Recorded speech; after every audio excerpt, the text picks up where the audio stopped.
Shalom saudara-saudara yang terkasih dalam Tuhan Yesus Kristus, selamat pagi. Renungan kita pada hari ini diambil dari Galatia pasal yang 4 ayat 8 sampai yang ke-16. Judul renungan kita pada hari ini adalah Cubitan Cinta. Semula jemaat Galatia hidup setia di jalan Tuhan, ayat 13 sampai 15a. Namun kemudian mereka banyak membelakangi Tuhan, di ayat 9 sampai 11. Dengan penuh kasih Rasul Paulus mengingatkan mereka agar kembali ke jalan Tuhan, tetapi koreksi penuh cinta ini disambut negatif. Jemaat Galatia justru menganggap koreksi itu sebagai sikap permusuhan terhadap mereka. Rupanya apapun perbuatan mereka, mereka hanya mau menerima persetujuan dan sanjungan. Betapapun jauh mereka tersesat, mereka tidak bersedia menerima koreksi. Dengan prihatin, Rasul Paulus bertanya, apakah dengan mengatakan kebenaran kepadamu, aku telah menjadi musuhmu? Sebuah pepatah Sisilia mengatakan, only your real friend will tell you when your face is dirty. Hanya sahabat sejati yang akan mengatakan kepadamu ketika wajahmu kotor. Hanya orang yang peduli dan menginginkan kebaikan kita lah yang akan jujur dan penuh kasih memberikan koreksi kepada kita. Orang yang membiarkan kita bergelimang dengan dosa adalah orang yang tidak mengasihi kita. Orang yang tahu wajah kita kotor tetapi mengatakan wajah kita bersih adalah orang yang tidak jujur, yang tidak mengasihi kita, dan bukan seorang sahabat. Jujur dan penuh kasih adalah sikap seorang sahabat. Koreksi yang jujur dan penuh kasih adalah cubitan cinta seorang sahabat. Orang yang tidak jujur dan tidak mengasihi tidak siap menjadi sahabat, dan orang yang hanya mau mendengar persetujuan atau sanjungan, tapi menolak cubitan cinta seorang sahabat, adalah orang yang tidak menginginkan persahabatan. Koreksi jujur yang diberikan dengan penuh kasih adalah cubitan cinta seorang sahabat. Oke, mari kita lihat sekarang ya. Jangan pernah kembali ke kehidupan lamamu yang penuh dengan dosa dan kejahatan. Kembalilah kepada Tuhan sekarang juga. Oke, mari kita baca Galatia pasal yang 4 ayat 8 sampai yang ke-16 ya. Dahulu ketika kamu tidak mengenal Allah, kamu memperhambakan diri kepada Allah-Allah yang pada hakikatnya bukan Allah. Tetapi sekarang sesudah kamu mengenal Allah, atau lebih baik sesudah kamu dikenal Allah, bagaimanakah kamu berbalik lagi kepada roh-roh dunia yang lemah dan miskin dan mau mulai memperhambakan diri lagi kepadanya? Kamu dengan teliti memelihara hari-hari tertentu, bulan-bulan, masa-masa yang tetap, dan tahun-tahun. Aku khawatir kalau susah payahku untuk kamu telah sia-sia. Aku minta kepadamu saudara-saudara, jadilah sama seperti aku. Sebab aku pun telah menjadi sama seperti kamu, belum pernah aku alami sesuatu yang tidak baik daripadamu. Kamu tahu bahwa aku pertama kali telah memberitakan Injil kepadamu oleh karena aku sakit pada tubuhku. Sungguh pun demikian keadaan tubuhku itu yang merupakan pencobaan bagimu. Namun engkau tidak menganggapnya sebagai sesuatu yang hina dan yang menjijikkan, tetapi kamu telah menyambut aku sama seperti menyambut seorang malaikat Allah. Malahan sama seperti menyambut Kristus Yesus sendiri. Betapa bahagianya kamu pada waktu itu. Dan sekarang di manakah bahagiamu? Karena aku dapat bersaksi tentang kamu bahwa jika mungkin, kamu telah mencukil matamu dan memberikannya kepadaku.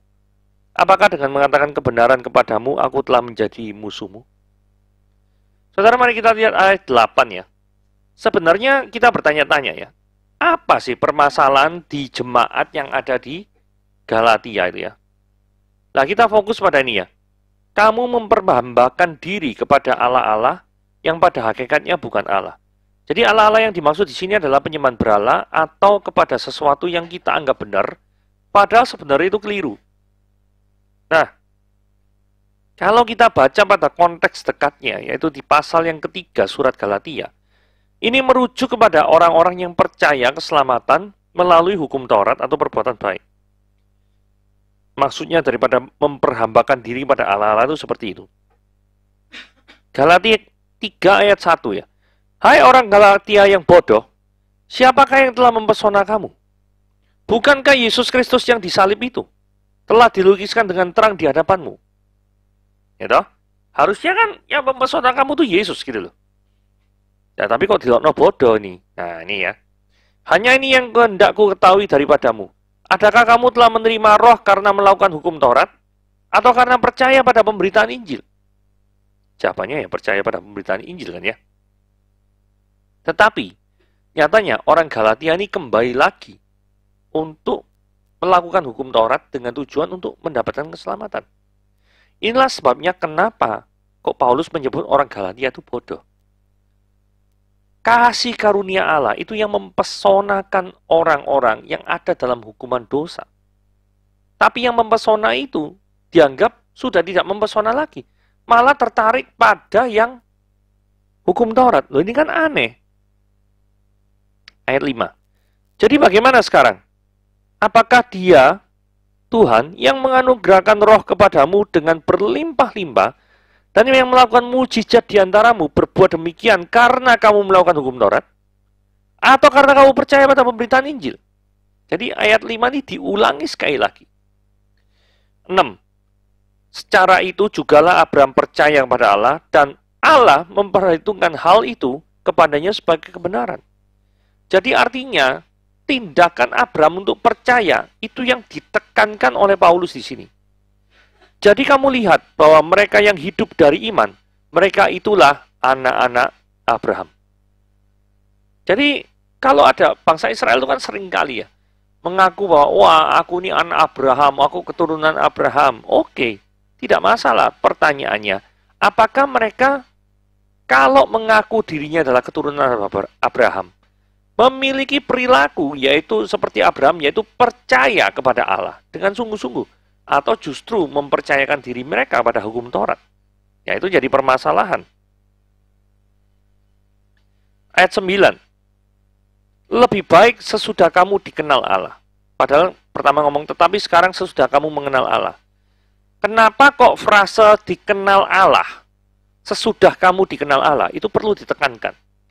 Karena memang manusia itu berdosa, tidak memiliki keinginan untuk mencari Allah. Sehingga lebih tepatnya memang Allah yang mencari manusia, bukan manusia yang mencari Allah.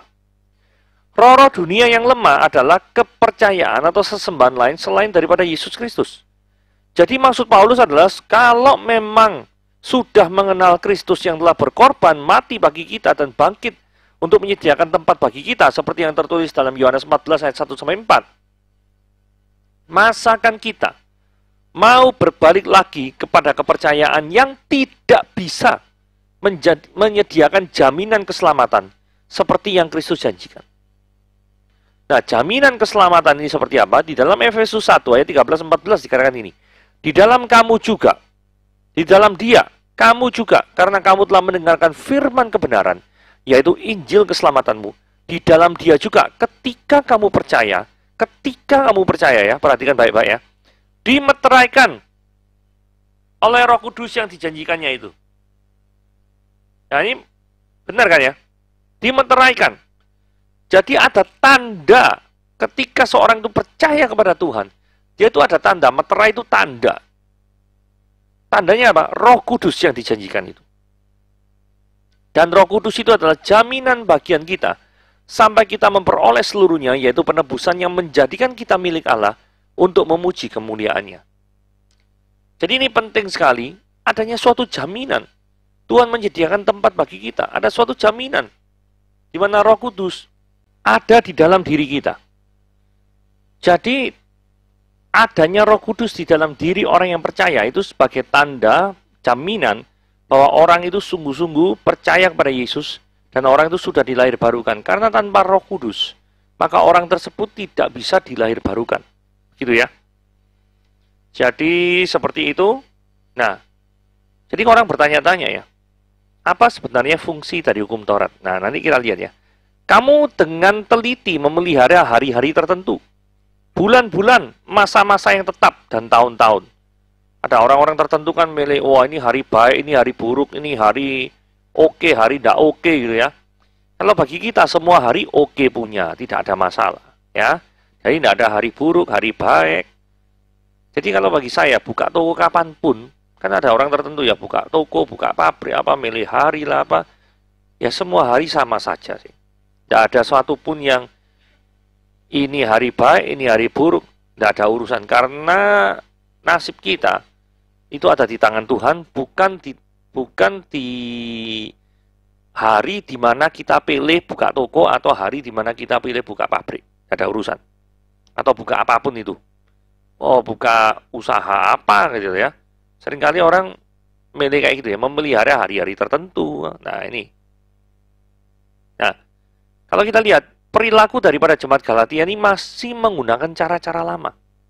Praktek religiusnya itu masih tercampur dengan nilai-nilai terdahulu yang sempat dianutnya.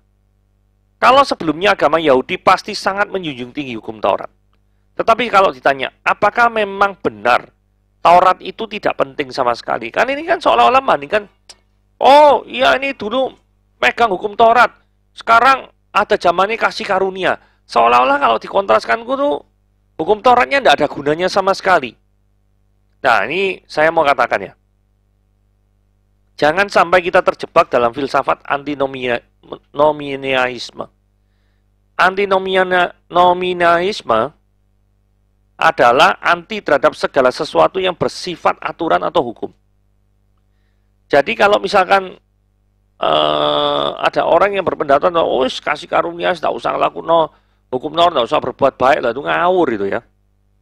Perbuatan baik itu perlu tapi bukan digunakan untuk mendapatkan keselamatan. Ini penting. Ingat kata-kata saya baik-baik ya. Perbuatan baik itu perlu tapi bukan untuk mendapatkan keselamatan. Lah terus perlunya buat apa? Perlunya itu untuk sebagai kesaksian hidup kita. Supaya orang lain tahu Kristus itu hidup di dalam setiap tindakan, pikiran, perasaan, dan perilaku kita.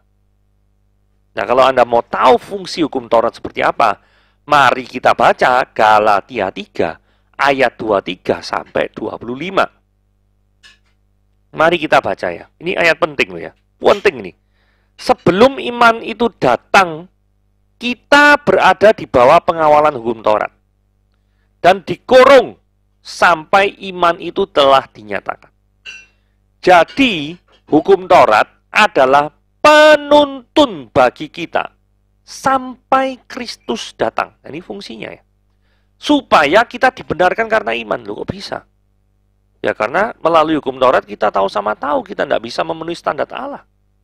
Melalui hukum Taurat kita tahu betapa tingginya standar Allah. Yang ingin untuk dia kita penuhi. Gitu ya. Nah, ayat 25 dikatakan, sekarang iman itu telah datang. Karena itu kita tidak berada lagi di bawah pengawasan penuntun, maksudnya hukum Taurat. Jadi saudara mengerti ya? Jadi hukum Taurat itu cuma penuntun bagi kita sampai Kristus itu datang. Ya. Jadi jangan salah paham. Bukan berarti hukum Taurat tidak ada gunanya sama sekali. Hukum Taurat, kalau perjanjian baru menyebut hukum Taurat itu macam-macam ya. Ada hukum Taurat itu merujuk pada 5 kitab pertama daripada Musa, Pentateuch gitu ya. Jadi kejadian, bilangan, ulangan, imamat, gitu toh. Nah, ada juga yang merujuk kepada perjanjian secara keseluruhan, perjanjian lama secara keseluruhan dari kejadian sampai Maleakhi. Ada juga dalam arti yang lebih sempit, itu cuma 10 dasatita atau 10 perintah Tuhan. Nah, macam-macam ya. Kalau menurut saya hukum Taurat adalah penuntun bagi kita untuk sampai kepada Kristus. Ini merujuk pada bisa juga ketiga-tiganya artinya sih ya. Cuma apa yang terjadi di perjanjian lama itu memang hanya menuntun kita untuk untuk supaya kita itu menjadi percaya kepada Kristus. Jadi contohnya ya, setiap kali kejadian di dalam perjanjian lama seperti kemah suci, itu kan sebenarnya cuma tipologi atau gambaran dari penebusan Kristus, bukan? Jadi kalau seseorang tuh ingin menghadap kepada Tuhan, dia itu harus mempersembahkan korban, ya toh, ada darah yang tercurah. Ini kan ada korban Yesus yang mati di kayu salib, darah yang tercurah. Kemudian ada seorang pembatas, perlu imam besar. Yesus kan jadi imam besar sebagai pengantara antara manusia yang berdosa dengan Allah.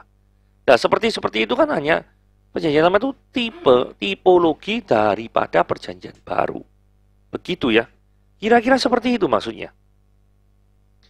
Nah, ini keteladanan seorang Paulus. Aku minta kepadamu, saudara-saudara, jadilah sama seperti aku, Sebab aku pun telah menjadi sama seperti kamu, belum pernah kualami sesuatu yang tidak baik daripadamu. Paulus meminta saudara di Galatia untuk meneladaninya dalam ruang lingkup bahwa Paulus dulunya adalah orang yang memegang teguh bahwa keselamatan melalui perbuatan baik, melalui sunat secara lahiriah, atau berpedoman terhadap hukum Taurat secara ketat. Tapi setelah Paulus itu kenal Kristus, berjumpa Kristus secara pribadi, maka Paulus itu tidak menganggap hal-hal lahiriah seperti sunat, memelihara ritual hari-hari tertentu, itu adalah sesuatu yang penting. Jadi orientasi Paulus itu berubah. Setelah Paulus percaya kepada Kristus, Paulus tidak pernah kembali lagi untuk percaya pada hal-hal lahiriah tersebut. Lah, inilah yang Paulus minta kepada jemaat di Galatia. Yang Paulus ngomong, aku minta kepadamu saudara-saudara, jadilah sama seperti aku. Karena apa? Sekarang jemaat Galatia itu tidak sama seperti Paulus. Kalau Paulus tidak berpaling pada ajaran-ajaran lama, ini orang-orang Galatia malah mau berpaling pada ajaran-ajaran yang lama. Jadi kan susah. Itu loh. Ayat 13-14 ya. Engkau tahu bahwa aku pertama kali memberitakan Injil kepadamu oleh karena aku sakit pada tubuhku. Paulus ini ternyata pada waktu pemberitaan Injil kepada jemaat Galatia mula-mula itu menderita penyakit. Saya duga mungkin ini penyakit kulit ya. Karena ada frase gini ya. Ada perkataan sesuatu yang hina dan menjijikkan. Saudara, kan nggak ada tuh kalau ada orang yang batuk-batuk, terus itu kita ngomong, "Wih, jijik orang ini." Nggak kayak gitu kan. Tetapi kalau misalkan orang itu ada sakit kulit, ada borok, ada apa, secara visual itu mungkin ya tampak menjijikan. Nah, itulah sebabnya kemungkinan besar Paulus itu menderita penyakit kulit. Entah itu barah atau penyakit yang membuat kulit itu tidak sewajarnya. Mungkin saja seperti itu. Nah, tapi kondisi Paulus yang buruk ini tidak menghalangi dia untuk memberitakan Injil Tuhan kepada jemaat di Galatia. Nah, satu lagi yang perlu kita pelajari dari sisi jemaat Galatia adalah mereka tuh tetap mau menerima Paulus apa adanya, sekalipun kondisi Paulus itu sakit seperti itu. Mereka tidak mengucilkan Paulus, bahkan sambutan orang Galatia terhadap orang seperti Paulus ini, yang secara tampak kasat mata itu, dalam ini bahasa Alkitab ngomong menjijikan gitu ya. Itu mereka ngomong katanya seperti menyambut malaikat. Saudara, kondisi lemah tubuh itu tidak menghalangi untuk melakukan pekerjaan Tuhan. Ya, saudara tahu ada seorang yang namanya Nick Vujicic. Yaitu adalah orang yang tidak mempunyai lengan, tidak mempunyai kaki, tetapi dipakai oleh Tuhan menjadi motivator ulung. Pokoknya ini cacat secara tubuh. Ada juga orang-orang tertentu seperti Fanny Crosby.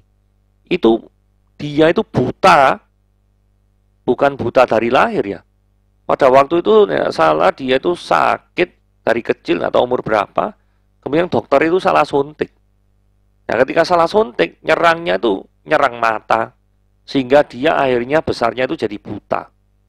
Tetapi Fanny Crosby itu dipakai oleh Tuhan secara luar biasa. Dengan cara dia itu mengarang lagu-lagu. Lagu-lagu pujian yang luar biasa. Yang sampai hari ini pun tetap dinyanyikan oleh orang Kristen. Padahal sudah mungkin ratusan tahun lagu-lagunya Fanny Crosby itu. Mengubah himne-himne yang luar biasa. Nah, kita tidak menduga ya, kelemahan tubuh seorang itu terkadang bisa menjadi alasan bagi orang tertentu itu untuk tidak melayani Tuhan. Gitu. Nah, ada satu cerita ya. Ini saya punya teman waktu di Surabaya itu ya. Pada waktu itu tidak tahu kenapa ya, dia sepak bola atau apa, tidak ngerti. Pokoknya kakinya itu sampai pakai kruk gitu ya. Nah, dia ini di bagian melayani Tuhan, gitu, di bidang dekorasi, gitu ya. Nah, terus pada waktu itu nggak tahu acara Paskah atau Natal itu. Nah, acara Paskah atau Natal yang terjadi adalah biasa toh, para pemuda-pemudi ini kan pasti dekor apa gini gitu. Sampai kira orang ini ya pasti nggak datang lah, kakinya pakai kruk gitu kok. Ternyata datang loh orang ini. Saya tanyai, "Loh, kok datang ngopo ini?" "Gak salah bro, di rumah ini." Wah, tahu jawabannya apa? "Saya akan melakukan apa yang saya bisa untuk Tuhan saya. Walaupun kaki saya waktu ini, saat ini itu ndak fit bener ya. Kalau dekor pasti kan naik-naik, tak apa ya. Dia ngomong, yang di dekor itu kan nggak cuma di atas, tapi bisa di bawah. Oh, sampai delosor-delosor loh orang ini, sampai. Dan cerita itu saya masih ingat sampai sekarang gitu ya. Untuk menunjukkan bahwa orang ini memang serius ketika melayani Tuhan.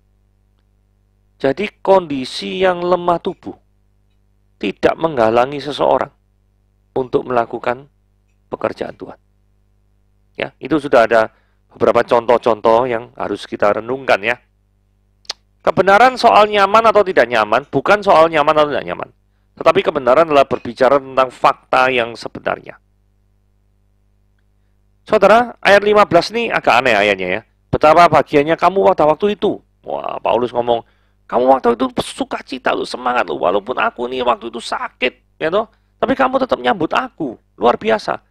Terus Paulus bilang gini, dan sekarang di manakah bahagiamu itu? Jadi seolah-olah sukacita yang itu tidak ada. Terus Paulus bilang gini, karena aku dapat bersaksi tentang kamu, bahwa jika mungkin kamu telah menyukil matamu dan memberikannya kepadaku. Maksud daripada tulisan yang berwarna merah itu apa sih? Saya mikir gini ya maksudnya ya. Sukacita yang dialami oleh jemaat Galatia pada waktu itu disertai dengan pengorbanan yang sangat-sangat tinggi. Karena mereka memberi hidup mereka kepada Tuhan. Jadi ketika seorang itu saking sukacitanya itu tinggi sekali, maka mereka melakukan apapun, sekalipun hal itu menderita, sekalipun hal itu butuh pengorbanan, maka mereka tetap rela melakukan untuk Tuhan.